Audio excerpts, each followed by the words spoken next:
True Crime: The Odd Case of Cindy James. This is part 1. After Cindy graduated from university and became a nurse at a hospital, she met this man and married him. After a few years, she divorced him because she wasn't feeling it anymore. And right after divorce, strange things started happening. Cindy became very scared all of a sudden. Her neighbors started asking what's wrong. She handed her neighbor a note.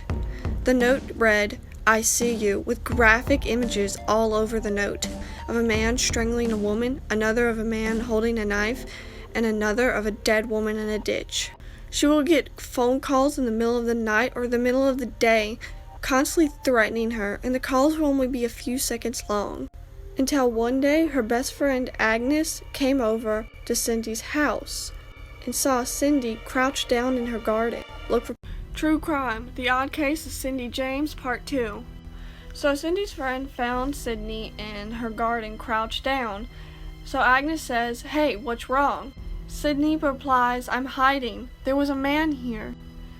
And then Agnes noticed there was something around her neck.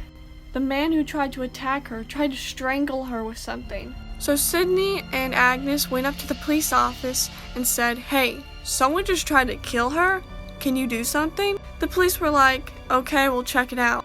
They saw no physical evidence and left and never believed her on anything.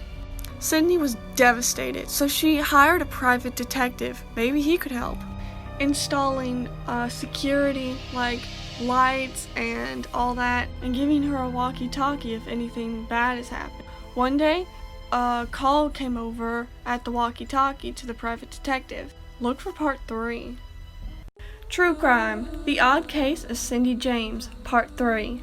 So the private detective rushed over to Cindy's house and saw Cindy at the bottom of the staircase passed out. There was a knife through her hand, and then there was a letter on her body that said, "I warned you."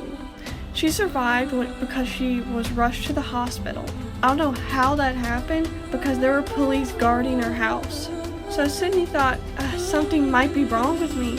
So she went to a mental institution for about a month and a half, and they deemed her sane. Nothing was wrong with her. A year later, she would go out to get groceries.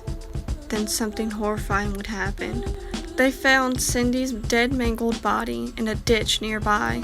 She was missing for about a week, but her body seemed like it was freshly dumped that day.